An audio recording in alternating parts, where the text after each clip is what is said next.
Hello student, how are you. Lavish class 21 में आपका स्वागत। नमस्ते के मेहमद एक नई टॉपिक के साथ। बहुत ही इंपॉर्टेंट टॉपिक होने वाला है जो बोर्ड में ज्यादातर मालूम किया जाता है और बहुत ही अच्छा टॉपिक होने वाला है। देखिए आज का टॉपिक है मेरा कि एक समान चुंबकीय क्षेत्र में रखे धारावाही चालक पर लगने वाले बल के लिए व्यंजक प्राप्त कीजिए। क्योंकि मैंने इसमें ऐसे लिखा हुआ, देखिए क्वेश्चन हमारा, चुंबकीय क्षेत्र में रखे धारावाही चालक पर बल के लिए व्यंजक प्राप्त कीजिए।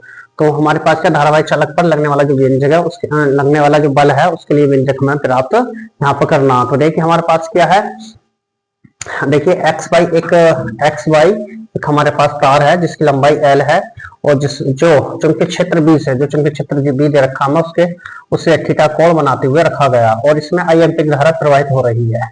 तो और इसमें जो है क्या हमारे पास एक धारावाही तार है, हमारा पास धारावाही चालक तार है हमारा पास एक्स वाई, जिसकी लंबाई क्या है एल है, जिसमें आई एम्पीयर की धारा प्रवाहित हो रही है और जो चुंबकीय क्षेत्र बी से थीटा कोण बनाते हुए रखा हुआ है। अब इसमें जो है तार के आयतन मुक्त, तार के आयतन में प्रत्येकांक आयतन में मुक्त इलेक्ट्रॉनों की संख्या जो है स्मॉल एन है।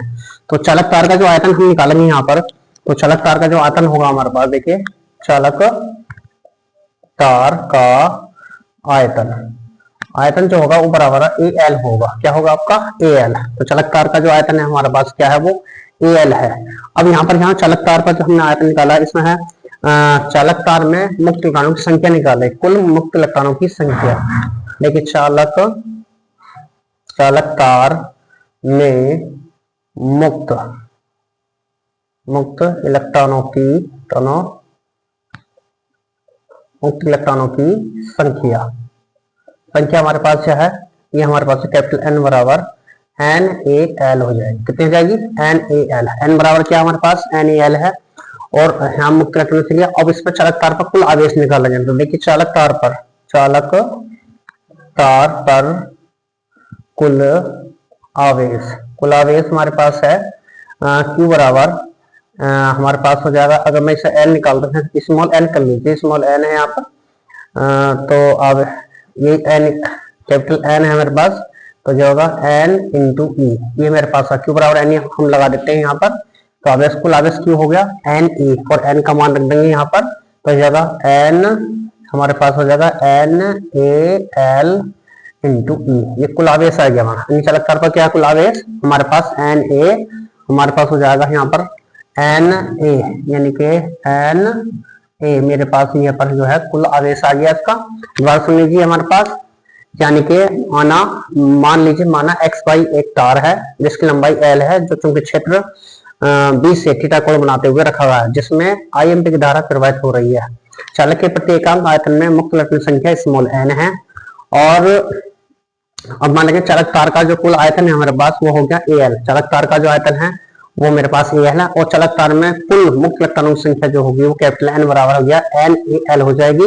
और चालक तार पर कुल आवेश निकाल लेंगे तो कुल आवेश बराबर हो जाएगा क्यू बराबर एन ई। तो एन का मान, कैपिटल एन का मान हमारे पास ये आएगा, कैपिटल का मान हमने यहाँ पर रख दिया इस तरह से यहाँ। तो ये जब देखें तो एन ए एल ई हो जाएगा। अब इसमें जो है जब हमारे पास हमने निकाल लेते हैं यहाँ से, तो अब इसमें जो है चालक तार में जो मुक्त इलेक्ट्रॉनों की संख्या है वो एन थी हमारे पास।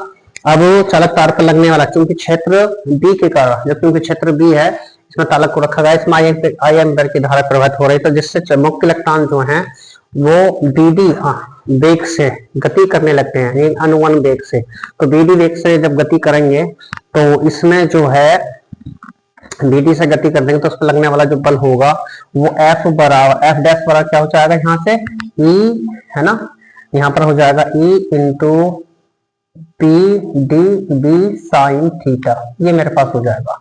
तो यहाँ पास या मान लीजिए हमारे मैंने रखा यहाँ क्यू बी बी, या यहाँ इसके स्थान पर हम लिख सकते हैं क्यू बी रख सकते हैं।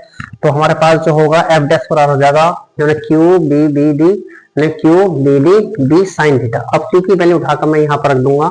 अब एक बात सुन लें अमन, जब मैं एफ डैश निकाल लूंगा यहाँ पर तो F dash E B D हो जाएगा।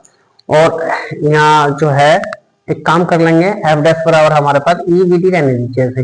तो ई बी डी जब हमने निकाल लिया यहाँ पे, तो ये मेरे पास एफ डैश की वैल्यू हो गई। अब इसके अनुसार जब है चालक तार पर आरोपी जो बल होगा मेरे पास वो एफ बराबर क्या होगा, एफ बराबर होगा एन इंटू एफ डैश के बराबर।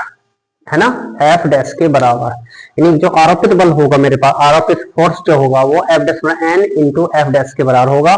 एन की वैल्यू रखेंगे यहाँ पर, और फिर उसके बाद यहाँ पे एफ डैश की वैल्यू रखेंगे। तो हमारे पास एन की जो वैल्यू है वो ये है एन ए एल है ना, into E B B D sine theta, ये मेरे पास एफ डैश की वैल्यू रखी।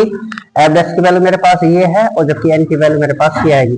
तो यह हो जाएगा आपका, हमारे मिस्टेक कर लेंगे, इसे कर लेंगे एन ए बी डी, इसको बुला दीजिए एन, ये हो जाएगा N A L E B D into हमारे पास हो जाएगा यहाँ पर बी साइन थीटा।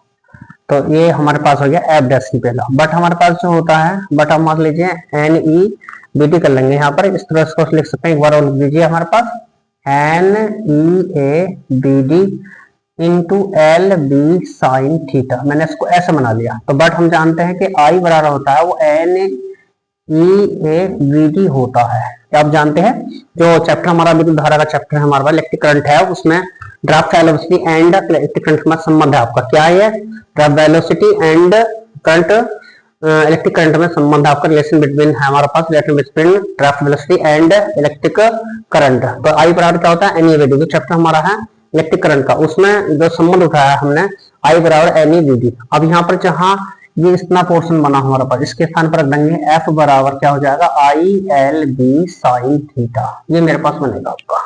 तो यही फार्मूला हमें निकालना था इसमें, एफ बराबर I L B sine theta. अब इसका वेक्टर सदिश रूप लिख सकते हैं हम यहाँ पर, सदिश रूप, सदिश रूप क्या होगा इसका, वो होगा वेक्टर एफ गुणा vector F equal to I cross vector B, ये vector B cross vector B, इसे हम लिख सकते हैं, सॉरी यहाँ पर हो गया, इसको ऐसे लिख सकते हैं vector I vector L cross vector B, ये इसका वेक्टर रूप है आपका इसमें।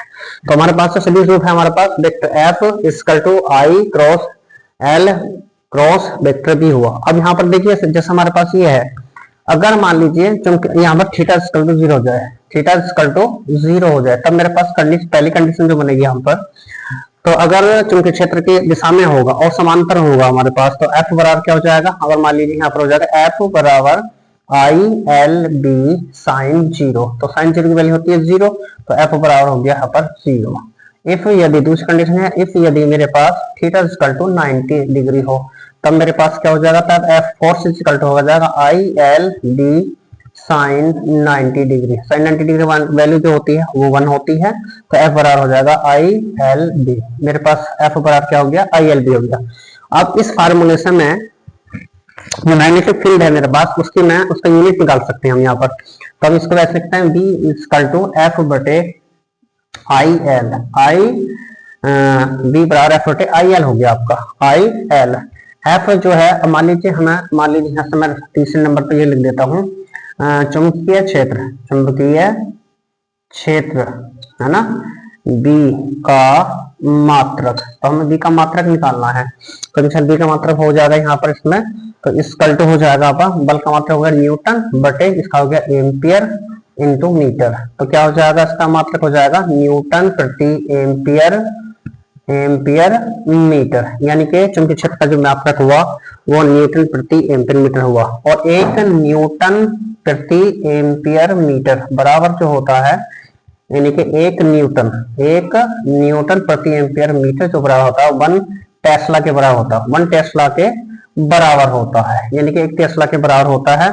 और इसका यानी कि मेरे पास सीजीएस पद्धति में इसका मात्रक जो होता है वो गॉस होता है, क्या होता है गॉस, यानी गॉस होता है, ये इस तरह से लिख देते हैं इसको गॉस, ये गॉस होता है।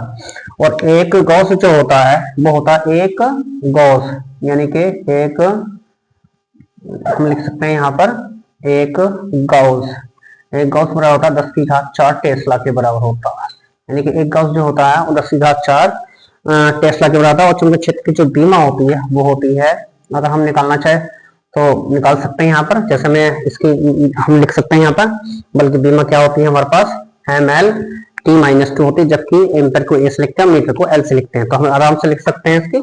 तो अब जगह यहाँ पर कम लगे, देखिए तो ये गॉस एक गॉस बाद इसका 4 होता है। और अगर एक टेस्ला की डेफिस लेनी तो एक समान चुंबकीय क्षेत्र में एक धारावाही तार को एक समान चुंबकीय क्षेत्र में लंबवत 1 मीटर लंबे तार को रखने पर अगर उसमें 1 एम्पीयर की धारा प्रवाहित हो रही है तो धारावाही चालक 1 न्यूटन का बल अनुभव करता है, तो उसे हम कहते हैं कि उस तार में एक समान जो तो इसका मतलब उसका जो चुंबकीय क्षेत्र होगा वो 1 टेस्ला होगा। यानी कि अगर हम एक समान चुंबकीय क्षेत्र में लंबवत धारावाही चालक 1 मीटर लंबा तार रखें या वो उसमें 1 एम्पीयर की धारा प्रवाहित हो रही हो, तब धारावाही चालक जो धारावाही चालक है धारावाही चालक तार है वो 1 न्यूटन बल का अनुभव करता है, तो उस चालक का जो चुंबकीय क्षेत्र होता है वो 1 टेस्ला कहलाता है। ठीक है, ये थी आपकी इसमें 1 टेस्ला इसके यूनिट हो गया। एक यूनिट हो गया आपकी न्यूटन प्रति एम्पियर, दूसरा यूनिट हो गया टेस्ला और तीसरा यूनिट हो गया इसका आपका गॉस। ये हमारे पास 3